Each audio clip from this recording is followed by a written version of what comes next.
Hello and welcome to the CX Files for March 21st, 2024. My name's Mark Hillary and I'm in Sao Paulo, Brazil.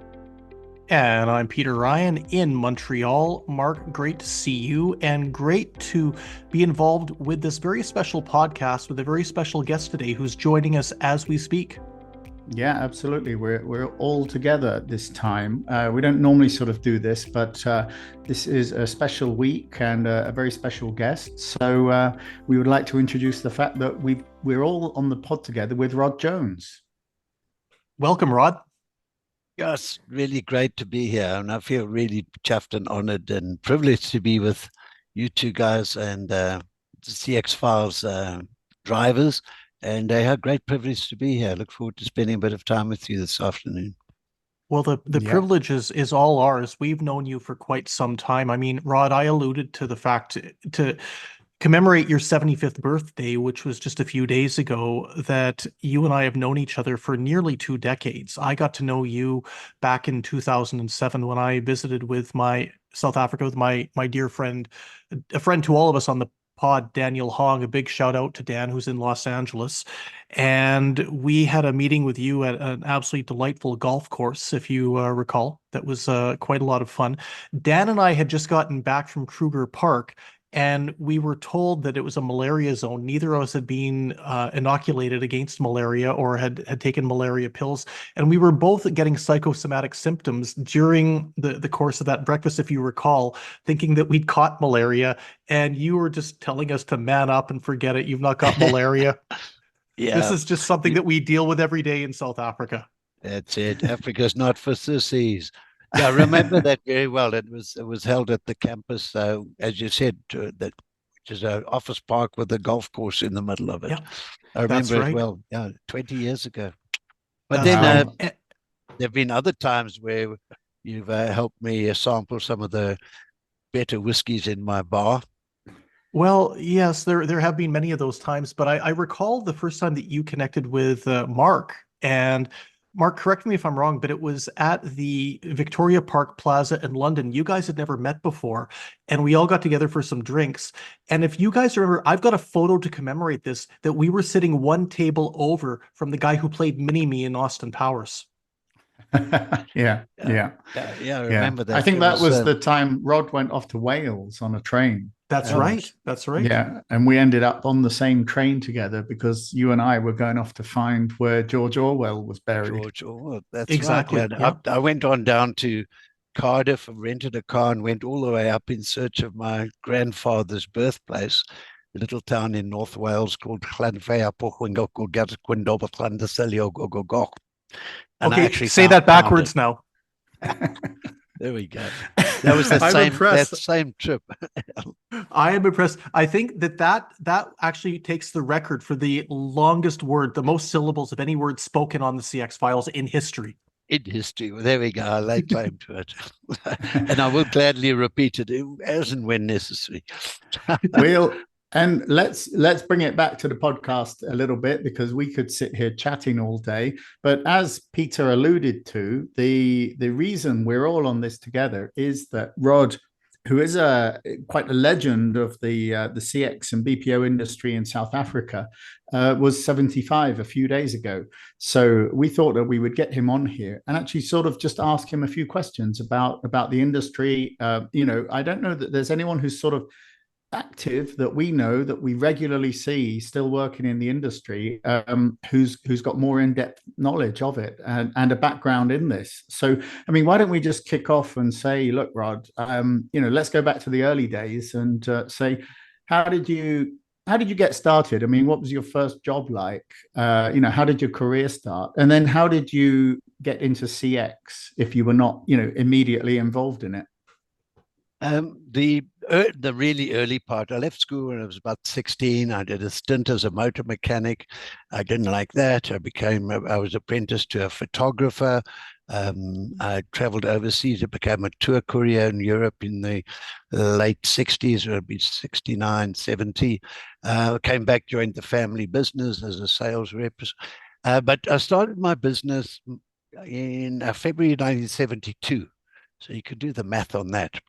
And at that point in time, it was mostly in the FMCG store promotion space. I was running store promotions. That evolved into a fascinating business. It was customer clubs.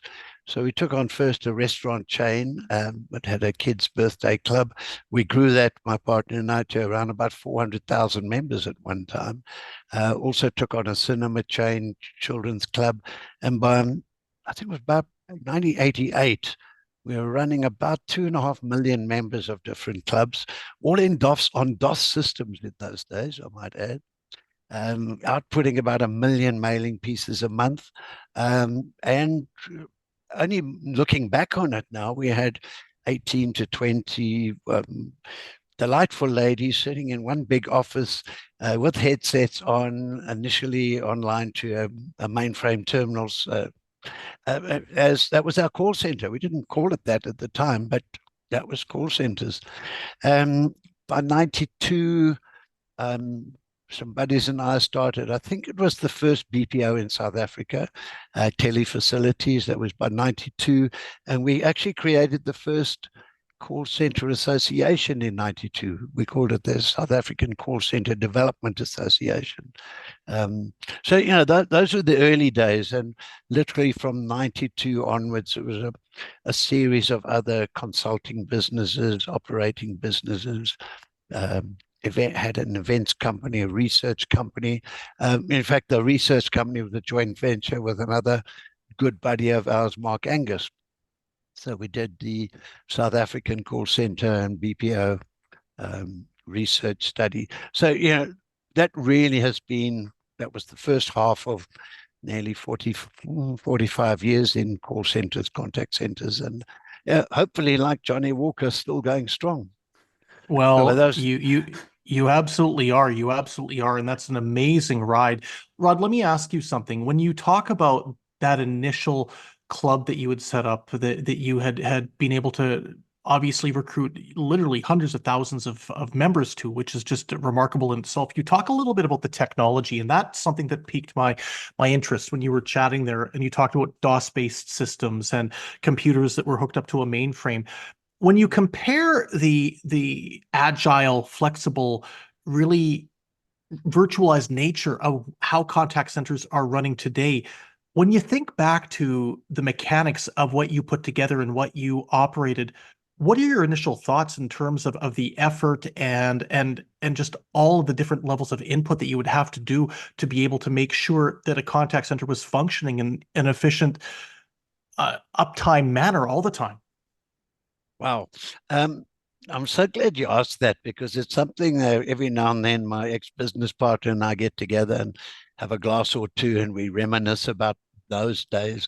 There's a common denominator, I think, that flows through it. Is back in those days, a lot of manual processes, and then a lot of the computerization needed thought. We spent more time designing processes, working our way through on flip charts and whiteboards. And we put in a huge amount of thought, because to call in the IT guys to write a process or to do a capture screen was expensive, time consuming, and you just didn't make mistakes. And I look at some of the stuff that's being done now, whether it's a simple word processor or a process map. It's so easy to think too fast and implement too quickly without giving the thought behind it. We're going to have some other discussions, I'm sure, about in my opinions, the over-botterization of and how AI is being deployed maybe too quickly. So it's a long way of saying, answer to your question. Back in the 80s, we had to think. We had to think long and hard before we did anything. Yeah, I think, I mean, a good example there regarding the technological sort of improvement. I posted an image the other day of one of my old Sinclair computers from the 80s, and someone commented that the memory on that thing, and to be fair, it's a computer that you could play games on, but the memory on there compared to one single photo uploaded today to Instagram, it's about 800 times the difference. So it's just ridiculous, the sort of progress that we've seen. I mean, if you were thinking about some of the biggest changes during that time, because we're really talking about quite a broad sweep of about half a century working on like this stuff. When you say it like that. Yeah. But is it the technology that's changed the most, or is it, or has there been, I don't know, a different approach to the business itself, or maybe that, because I think you said that, yeah, it wasn't even recognized as a contact center, or there was no recognition of customer service as a sort of separate function in the early days. Yeah, I think if we look at it, I've often said I look back and I think, wow, I'm so blessed to have been part of a chain. When I started the business, it was a manual Olivetti typewriter, graduated to an IBM golf ball, graduated to a 8-character self-correcting backspacing, and then came the word processors, and then came the fax machines, and then came the Novell networks. You'll remember those ones. And we waited for DOS. We knew it was coming. That youngster up there in Seattle was working on something. And after that, we waited for Windows. But I think, bringing it back to the industry, if you think, well, I think of it as, those late 70s into the early 80s, the ACD, automatic call distributor, was really just finding its feet. And then we had ACD with IVR capabilities. So I branched off at one time and had a whole IVR information system service going. Then along came CTI, computer telephony integration, that consumed vast quantities of time and money to get that together. And, I was doing some research on it the other day, and I think, give credit where credit's due, it was the Germans and Siemens that gave us CTI to start with, not followed not too soon afterwards by Genesis. Then we had the mid-90s. We had the CRM. Oh boy, fortunes won and lost, frustrations going through the roof, and I think there's still some legacies of the CRM will solve everything syndrome, and still trying to reverse out of that. If I look back, also mid-90s, you asked me what changes I've seen. Voice over IP, VoIP, how that changed our whole world and brought these two together, and the cost of delivering services. Early 2010s, when we started getting voice, text, email, sort of multi-channel, evolving into Omni, where we are today. I find that really exciting. Then overlay that with 2010. I think it was the first time I thought, whoa, this is all happening in the cloud. So along comes the cloud as the next big kind of catalyst of change, I think. And now, of course, since November 30th, 2022, when ChatGPT reared its ugly head and became my best buddy ever.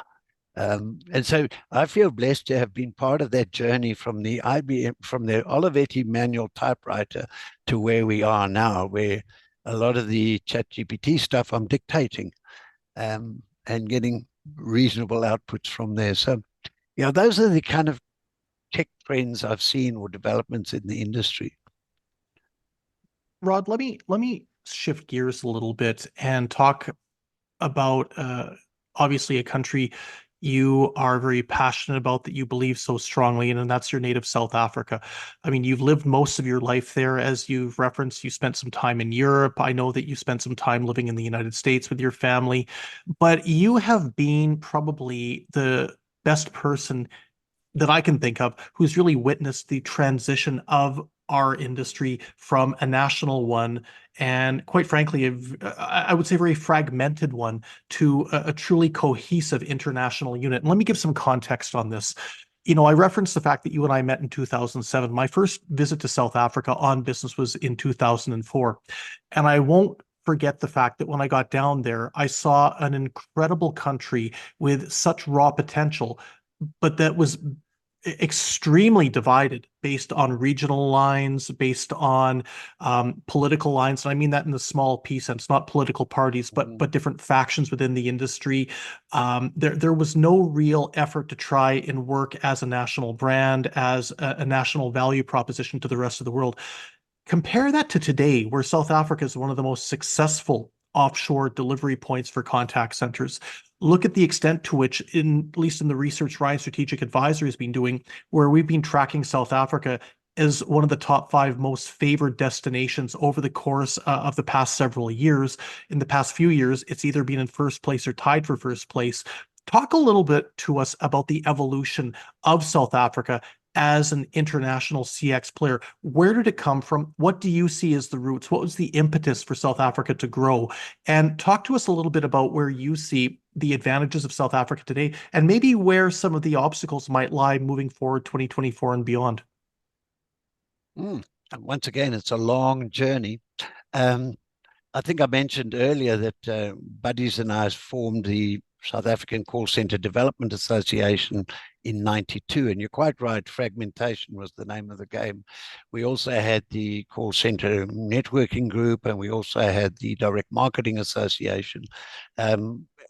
We had a good accord in those days where each organization had its little agenda mandate, and we did a lot of cross-pollination and dialogue between them. But it was only in the late 90s, 98, 99, 98 it was, I was invited to speak at what was then the Voice Europe conference in Amsterdam in 98.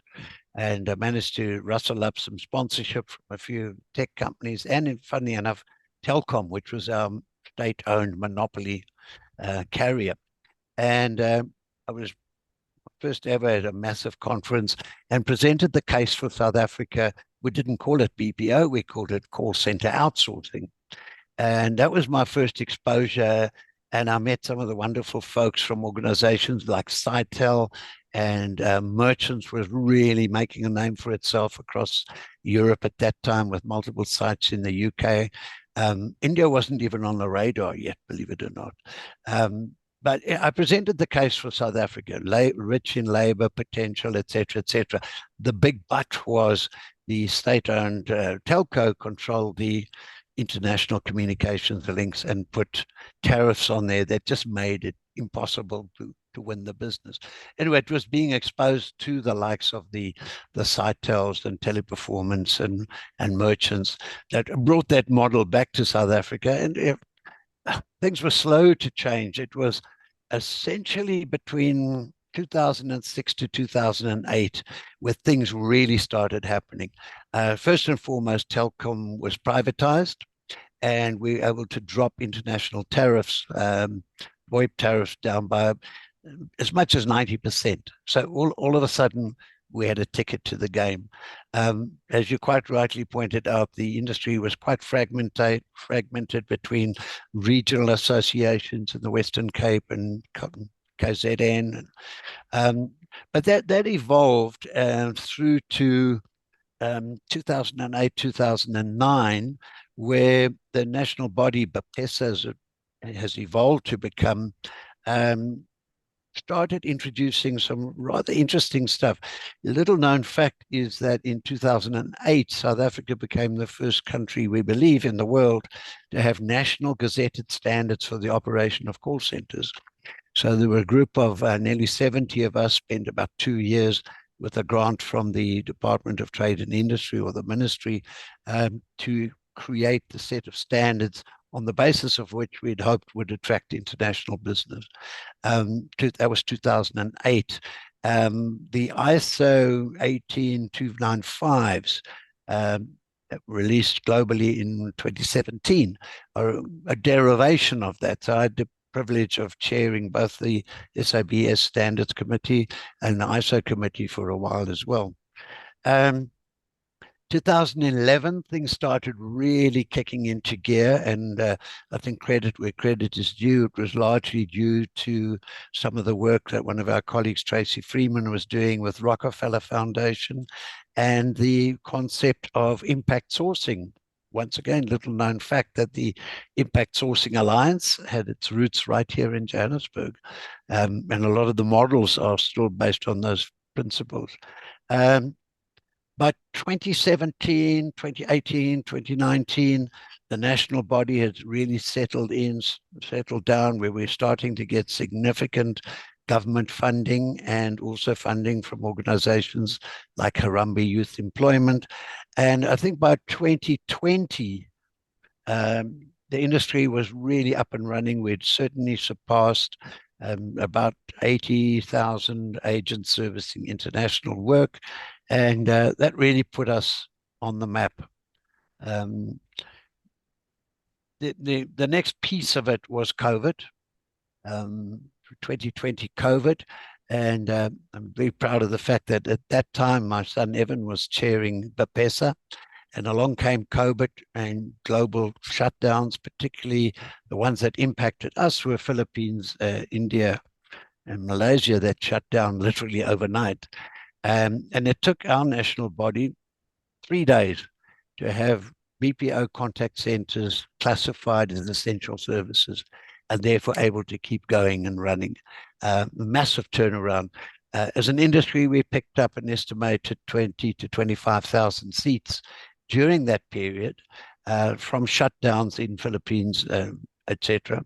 A lot of that was really profitable work coming in from Australia that got left in the lurch. And I think that really showed that South Africa had the technical capabilities, the skill sets, the labor pools, and above all, this is something I'm always so proud of, that resilience. Yeah, we have natural disasters, national disasters, labor unrest, electricity supply problems. We have all sorts of realities. At an event I was at in London last year, one of the major BPO buyers pointed out, they said, oh, but you have those problems all over the world, but you guys just do it better. That resilience. So that's a long way of saying that, what took us on this journey, those were the sort of milestones. And then, of course, there was your report, Peter, I think that was 2021, where we came out South Africa as the most favored offshore location in your omnibus survey. And I think that was really the big one that put us on the global map. And tying with India in 22 kind of kept us there, but it was also our wake-up call. But to be pushed down into a tie position, I think a lot of people said, why? And maybe that's what's really triggered a lot of development that's happening in skills development, in digital skill, that I think we were lagging behind on. So there's the journey to more or less where we are now. Yeah, it sounds like the government has actually been involved then for at least sort of 15, 16 years. I mean, was that when they kind of recognized that helping this industry develop could, not only be good for creating additional jobs, but also the general impression for businesses investing in South Africa? You're quite right, Mark. It's that time, that 2006 to 2008. In fact, it was a private initiative that was subsequently supplemented by government that drove the first foray into it was developing the standards, operating standards. And I think that was where government woke up and said, whoa, looking at India, the job creation scale, and FDI, foreign investment, I think the bell started ringing. And government has been hugely supportive right across that journey, across, as you said, 15 years. Okay. What about some of the new technologies that are being developed then? Because you mentioned sort of at the end there, one of the most recent developments was the launch of ChatGPT and how it's changed the attitudes of people designing chatbots and interactive conversations with bots. How do you think that might change the industry? Because, a lot of the analysts are talking about this potentially meaning that many more conversations could be automated. And yet that kind of goes against what we were just saying, as the government supports the industry because it's creating lots of agent roles. But what happens if there's a requirement for fewer agents, but maybe better paid? I think it's a double-edged sword, and certainly the alarm bells of job creation are starting to ring loud and clear. I hosted a webinar last week, in fact, where we were discussing impact of AI on contact centers, and we had our mutual friend Simon Chris as one of our guest panelists on there. And I think the upshot of that discussion was AI will impact on job creation. There's no doubt about it. But we need to be able to retrain and to pivot into a more higher value agent. I mean, for the last 8 or 9 years, I've talked in my seminars about developing the super agent who has access to all of these technologies, but is still the human voice who can handle it. So I think the employment targets that we set 4 or 5 years ago for South Africa, I think the 2030 target was 500,000 jobs, call center jobs, contact center, BPO jobs. I don't think we're going to make that by half in the light of what's happening in AI. Talking to a couple of chaps the other night over a dinner that was put on for me for my 75th birthday. People in the industry who are deploying massive installations of AI chatbots, agent assisted, or process automation, and just dropping jobs, stripping jobs like it's going out of fashion right now here in South Africa today, where the social responsibility of job creation is being overshadowed by the economic realities of automation and cost savings.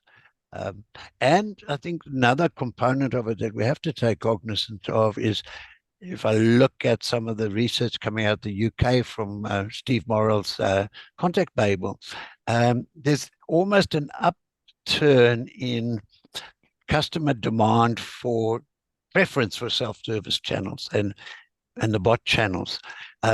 Even in the slightly older generation, my kind of generation, are starting to lean towards it, as long as those systems work. There's I think, Peter, you laughed last time we chatted about my term over-botterization. One of the upsides we've seen of poor deployments, particularly in Europe, is the live agent breakout button, if you like. We've seen a number of major high volume automated services in Europe coming to South Africa with live agent breakout. One in particular, no names, no pactoral. I was invited, I flew down to Cape Town 18 months ago to attend the opening of a live agent support contact center for a UK retailer. 50 agents. I was down there a month ago. It's now nearly 1,000 agents doing live agent breakout. So on the one hand, the over tech deployment in Europe and or America may well be able to fuel us or feed us a lot more live agents that might extend our industry a little bit longer. But I certainly don't see massive ongoing growth in live agent in job creation. It's a long way around of putting it there, but we need to look at higher value work, training, reskilling, and this whole digital skills. I think that's where we've perhaps lagged behind. Peter, you'd be a better judge of that from your research, and why we maybe slipped on the rankings, because in my opinion, we didn't quite have what is necessary to stay abreast of the world in the tech development and tech deployments. But initiatives like the Collective X, which is pulling together massive resources and accelerating digital skills training, development, and deployment. So maybe the next 20 years in this industry, I'll have a different view. 20, okay, no, 5 maybe. Come on, make it 25, Rod. I think that we're coming to the wrap up point. So we would like to say a huge thank you for taking some time out of your day. Obviously, it's been pretty festive the past week or so for you, and I'm sure that you're tired from all the gatherings, from all the different opportunities to meet up with friends, old and legacy ones. And we look forward to seeing you in Atlanta in, quite frankly, just a few weeks for CX Outsourcers. So, Yeah. maybe just as a wrap up, as a final question for you, what are you hoping to get out of CX Outsourcers? What are your expectations, and what will you be looking for at the event May 1 and 2? I think it's an extension of something. In fact, you guys had a lot to do with back in COVID when we created, or you created, these Friday Sundowners Network global BPO fraternity, if you like. And I met a wonderful, intelligent, knowledgeable BPO specialists from all over the world, many of whom I still maintain contacts with. And I look forward to meeting them face to face. But also, I think the event, the way I've been tracking it, sadly haven't been able to be at any of the previous ones, is I think CXO, in my opinion, from what I've seen, is the pulse beat of the global BPO GBS industry. And I want to put my finger on that pulse to be able to advise my clients on the one hand, and also very importantly, stuff that you may be aware of, that we are driving this Federation of BPO Associations of Africa. We have 14 countries poised to come together into a federation of knowledge sharing, information sharing, fast tracking, mentoring. And that's really where I see my next few years is really focusing a lot more into the whole of Africa. And you might have seen my sub-brand, BPO2 Africa. So everything from Nigeria and Ghana and Morocco and Egypt, Ethiopia and Kenya, these are all part of now an African family of BPOs. So I'm hoping to come back from CXO in Atlanta with a lot more knowledge and expertise and connections and contacts to bring that into the mix of fast tracking and accelerating the kind of systematic and disciplined growth of the African BPO fraternity. So that's what I get really excited about. Well, great stuff, Rod Jones. Thank you so much. Great catching up with you from your home in Johannesburg. The CX Files has been graced by your presence previously, but this has been a very special episode, a very happy 75th belated birthday, and we're looking forward to 76, 77 and onward. Thank you very much to you, Peter, and to you, Mark, too. Thanks. See you in Atlanta.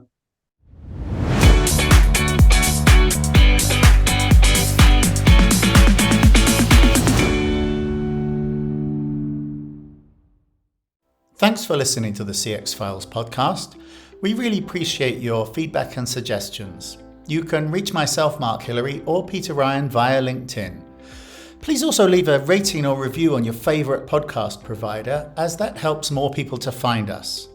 As always, we'd like to thank Chris Haig at Traction Media for the CX Files graphics. See you next week.